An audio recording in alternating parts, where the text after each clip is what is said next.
안녕하십니까. 정신과 의사 역할을 하고 있는 한창수라고 합니다. 오늘은 여러분들하고 무기력 얘기를 좀 해볼까 합니다. 요새 기운이 없다는 얘기를 하는 분들이 굉장히 많아요. 병원에 오셔서도 예전에는 나 우울해요, 나 불안해요 이런 얘기를 하는 분들이 제일 많았는데 요새는 그냥 기운이 없어요, 뭐를 할 의욕이 없어요 라는 얘기를 하는 분들이 가장 많습니다. 그러다 보니까 이 세상이 그냥 무기력이 디폴트가 된 것 같아요. 학자들이 그동안 전 세계적으로 다 연구된 것들을 모아보면 대개 무기력이라는 건 측정을 한 적이 별로 없어요. 대개 스트레스, 불안, 우울 이런 것들을 측정했죠. 그리고 요새 번아웃을 측정을 했어요. 근데 무기력이라는 건 그 우울증이나 번아웃이 시작이 될 때 가장 초기에 나타나는 증상이 무기력증으로 나타나기 때문에 이 다양한 증상을 조기에 알아낼 수 있는 증상 중에 하나가 무기력증이다라는 겁니다. 가장 흔한 이유는요, 몸이 아팠을 때 그래요.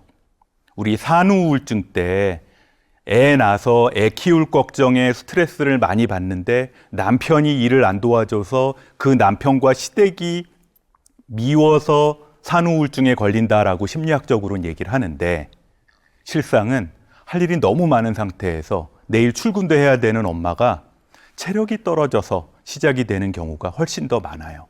갱년기 우울증도 그렇고요. 일이 너무 많아졌을 때 체력이 떨어지면 무기력증이 생기죠.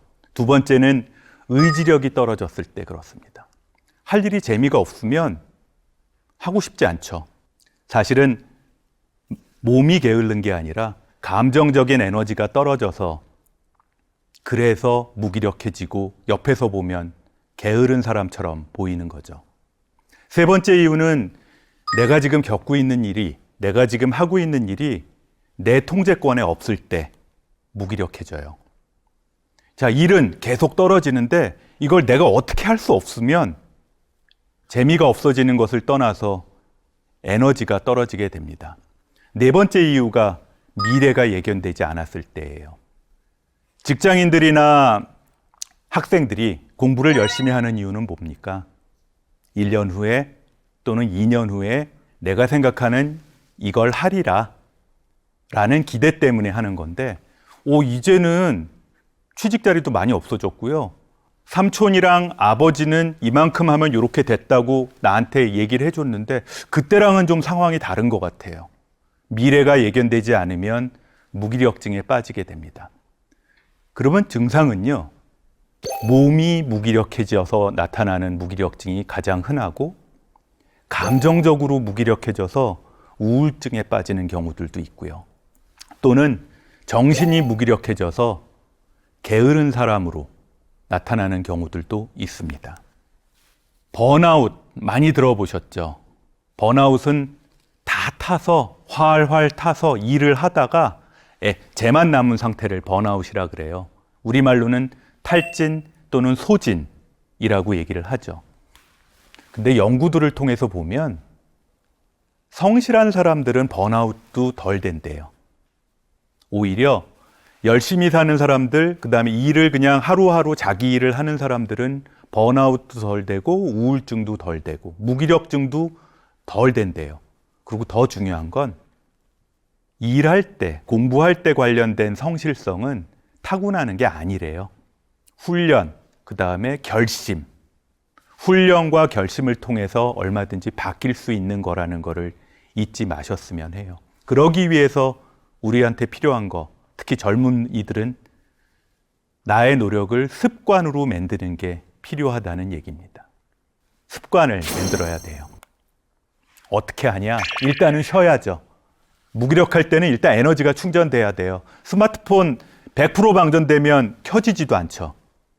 푹 쉬고 에너지를 충전하는 시간을 걸어야 되는데 그냥 쉬기만 하는 게 아니라 걷고 산책하고 햇빛 보고 하면서 산책을 해야 됩니다. 나라 연구들을 다 조사를 했어요. 빅데이터 분석을 했더니 그럼 어떤 운동을 하냐? 난 운동 별로 안 좋아해. 일주일에 3일 이상 적어도 30분 이상씩은 걸어라 라고 얘기를 합니다. 전 국민 모두. 그 중에서 어떤 사람은 등산 좋아하는 사람은 등산하시고요. 자전거 타는 거 좋아하시는 분은 자전거를 타세요.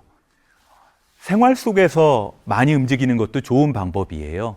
그 계단 올라가고 되도록이면 짧은 거리는 걸어가는 것도 좋은 운동 방법이라고 하죠. 근데 다만 쉴 때는 조건이 있어요.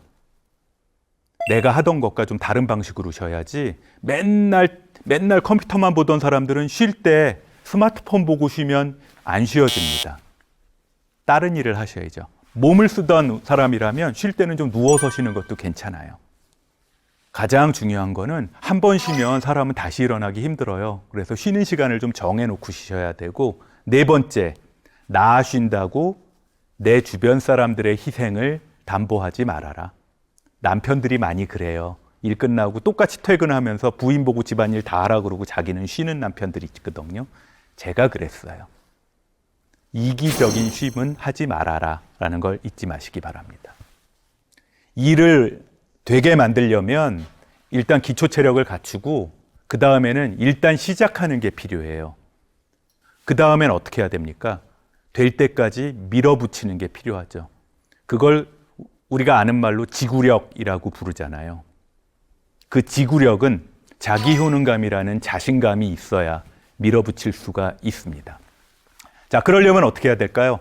본인을 자꾸 칭찬해 주세요. 세상은 정글 같은 곳이라서 일터에서 그냥 아무것도 안 했는데 나 칭찬해 주는 사람 없어요. 내가 이 정도면 내 계획대로 내 일은 어느 정도 하고 있어. 나를 인정해 주는 게 칭찬입니다. 나 뜨겁게 나를 칭찬해. 그런 것까지는 안 하셔도 돼요. 스스로 웬만큼 하고 있어. 또 하나는 스스로에게 유머를 던져주세요. 마스크 속에서 빙긋 웃어주기만 하셔도 우리 머리 안에서는 세로토닌이나 옥시토신 같은 좋은 호르몬이 나옵니다. 마음을 건강하게 해주는 거죠. 내 주변에 지지자를 한 명 만들어 두세요. 아이들은 3세 이전에 온전히 나를 칭찬해주고 받아주는 사람 한 명만 있으면 평생을 산대요. 남편은요, 감탄해주는 부인 덕분에 나가서 일을 하고 돌아옵니다. 여러분은 그런 사람이 옆에 한 명이라도 있는지 한번 돌아보세요. 없다면 만만한 분한테 가서 내 지지자가 되기를 요청을 해보시는 것도 좋은 방법이에요. 가장 중요한 거는요, 기운이 100% 될 때까지는 좀 시간이 걸려요. 20%, 30% 배터리 충전이 돼 있다면 그때부터는 움직이셔야 됩니다. 내 인생의 루틴을 시작을 하세요. 아침에 일어나서 세수하고 머리 빗고 책상에 앉던지 또는 앉아서 책을 읽기 시작을 하는 겁니다. 당신의 루틴은 사람마다 조금씩 달라요. 운동선수들은요, 매일 아침 하는 루틴, 경기가 시작되기 전에 하는 루틴이 있어요. 우리가 루틴을 시작한다는 건 그날 하루 해야 될 일들을 하게 만들어주는 일종의 시작 버튼이거든요.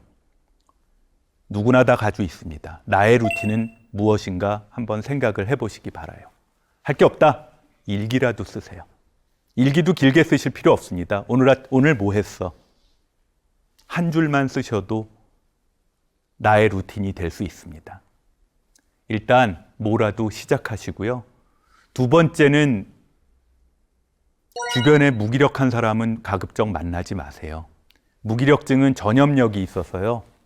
친구나 가족 중에 무기력한 사람이 너무 자주 있으면 나도 무기력해집니다. 루틴을 설계해서 내가 아침에 일어나서 저녁에 끝날 때까지 하는 일 중에 기본적으로 해야 될 일을 만들어 보세요. 그러다 보면 외로워지실 겁니다. 혼자서 걷고 혼자서 책을 읽고 혼자서 일을 하는 시간이 있을 거예요. 외로운 시간은 여러분한테는 외로움이 아니고 스스로 선택한 고독 시간이에요. 이 고독한 시간에는 여러분이 읽고 싶은 책을 읽는 시간이고 여러분이 미래를 준비하는 준비 시간이기도 합니다. 그 시간은 여러분을 키우는 고독한 시간이에요. 내가 선택한 고독을 즐기시기 바라요. 그러다 보면 여러분들은 웬만한 스트레스에는 쓰러지지 않는 건강한 사람이 될 거예요. 이게 외상후 성장을 하는 사람들의 특징입니다. 첫 번째 조건은 인간관계를 재편해요. 내가 트라우마는 받았지만 이제는 다시 당하지 않아요. 내 주변에 인간들이 많지만 어떤 사람은 형 동생 하면서 그러다가 커플이 돼서 결혼도 하지만 어떤 사람은 아침에 굿모닝, how are you, I'm fine, thank you만 해도 되는, 일만 같이 해도 되는 관계도 있다는 걸 알게 됩니다. 모든 사람들하고 가족처럼 지낼 필요 없다는 걸 알게 된다는 얘기예요. 두 번째는 내 인생을 있는 그대로 바라봅니다. 잘못된 거, 조금 못하는 거, 아쉬운 거, 그래도 나는 최선을 다했다는 걸 알아요. 하루하루에 감사를 하고 살 수 있게 되죠. 내가 사는 방식에 대한 자신감을 가지게 됩니다. 자아 강도가 높아지는 거죠.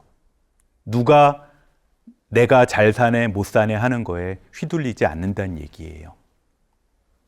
네 번째 조건은요, 가장 중요한 거는 세상은 조금 불공정하다는 얘기입니다. 불합리하다는 거 알아요. 그래서 우리 그 불합리함에 화가 나잖아요. 근데 누구는 재벌의 아들로 태어나고 누구는 그냥 평범하게 태어났는데 그건 억울해한다고 어떻게 바꿀 수 있는 거 아니잖아요.